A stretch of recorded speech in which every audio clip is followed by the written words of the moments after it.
Basically क्या है कि मैंने अपना एक मॉडल बनाया, बोला कि मैंने क्या बनाया, मैंने न्यूक्लियस का मॉडल बनाया। किसका मॉडल बनाया? न्यूक्लियस का। बोला कि व्हाट इज न्यूक्लियस करके बताया, ये बताया करके व्हाट इज न्यूक्लियस, क्या बताया? What is nucleus. ठीक है, व्हाट इज न्यूक्लियस। अब ये मैंने सोचा कि मैं एक मॉडल बनाता हूं कि एक न्यूक्लियस होगा जो कैसा होगा, मोस्टली सर्कुलर ही रहता है। क्या जरूरी नहीं है सर्कुलर हो, ओवल भी हो सकता है, कैसा भी हो। मैंने बोला कि मैं जो न्यूक्लियस देखूंगा वो इस तरीके का होगा, उसके अंदर 2 लेयर, अरे मेरे भाई गलत हो गया रे, इसके अंदर 2 लेयर होगी। क्या होगी? कितनी लेयर होगी? इसके अंदर 2 लेयर होगी। कितनी लेयर होगी? 2 लेयर होगी।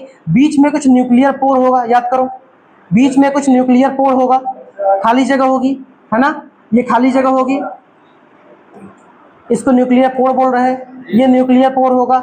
इसके साथ साथ कहीं पर न्यूक्लियोलस होगा, कहीं पे न्यूक्लियोलस होगा, बीच वाले में न्यूक्लियोप्लाज्म होगा, और भी कुछ होगा, क्रोमैटिन होगा, क्रोमोसोम होगा, डिवाइड कर रहा है। ये मैंने बताया कि हाँ ऐसा होगा।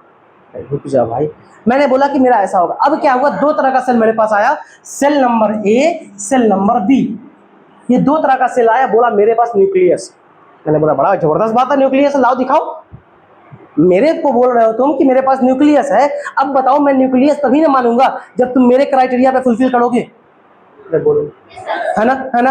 फर्जी मूवी देखा है, फर्जी वेब सीरीज देखा है, उसमें एक नोट देखने का उस वाली मशीन होती है। अब उस नोट वाली मशीन में जाली नोट भी पास हो जाता है, तो उसका एक डायलॉग है कि नोट जाली नहीं हो, नोट खराब नहीं होना चाहिए, मशीन को लगना चाहिए कि नोट ठीक है, नोट ठीक नहीं होना चाहिए, नोट मशीन को लगना चाहिए। ठीक है, अब न्यूक्लियस ठीक है, ये मुझे लगना चाहिए ना, मेरे मॉडल के हिसाब से मुझे लगना चाहिए ना कि न्यूक्लियस ठीक है। तो सेल नंबर ए ने बोला कि मेरे पास न्यूक्लियस है जिसमें 2 लेयर। मैंने बोला जबरदस्त बात, आगे बोल। उसने बोला मेरे पास न्यूक्लियस के अंदर न्यूक्लियोलस भी है। मैंने बोला आगे बोल। उसने बोला मेरे अंदर न्यूक्लियोप्लाज्म भी है, मेरे अंदर क्रोमैटिन भी है। मैंने बोला एकदम जबरदस्त, तुम्हारे पास कैसा न्यूक्लियस है? ट्रू न्यूक्लियस है। कैसा न्यूक्लियस है? ट्रू न्यूक्लियस है। कैसा न्यूक्लियस है? सेल नंबर ए ने बोला कि मेरे पास यही है। हमने बोला यही तो क्राइटेरिया है न्यूक्लियस का, तो सेल नंबर ए के पास ट्रू न्यूक्लियस है। मैंने सेल नंबर बी से पूछा अब बता तेरे पास कैसा कैसा न्यूक्लियस है? उसने बोला भैया देखिए मेरे पास तो कोई मेम्ब्रेन ही नहीं है। तो मैंने बोला पहला ही क्राइटेरिया फेल हो गया तुम्हारा। अब बताओ न्यूक्लियोलस है? तो बोला नहीं ऐसा कुछ भी नहीं है। मैंने बोला क्रोमैटिन है? नहीं ऐसा कुछ भी नहीं है। तो क्या है? जस्ट बोला कि न्यूक्लिक एसिड है। क्या है? सिर्फ न्यूक्लिक एसिड है, सिर्फ न्यूक्लिक एसिड है। सिर्फ मेरे पास एक ही चीज है, वो क्या है? Nucleic acid. मैंने बोला तुम्हारे पास तो फॉल्स न्यूक्लियस है, तुम्हारे पास ट्रू न्यूक्लियस है? नहीं। तो इसने बोला देखिए फॉल्स मत बोलिए, ऐसा नहीं है कि हम भी खराब हैं, हम भी हैं भाई, हम भी कभी जिंदा है, हम भी एक तरह का सेल है। तो मैंने बोला ठीक है, तुम एक काम करो आगे जाके अच्छे न्यूक्लियस बन जाना, तुम्हारा नाम मैं अभी थोड़ी देर के लिए कह दे रहा हूँ प्रो न्यूक्लियस। क्या कर दे रहा हूँ? Pro nucleus. और प्रो का हिंदी मानी होता है प्रीमिटिव। अब बोलोगे ये अंग्रेजी मानी होता है, अरे इसका मानी होता है पहले।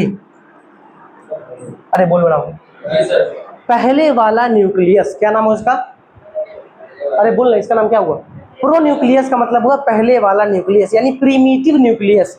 तो बताओ ए वाला जो था उसका ट्रू न्यूक्लियस था, बी वाले के पास प्रीमिटिव टाइप का न्यूक्लियस था। तो ए वाला जो सेल है उसको कहते हैं यूकैरियोटिक सेल, इसको कहते हैं प्रोकैरियोटिक सेल। बोलो मैडम, बोलो मैडम, अरे बोलना मैडम।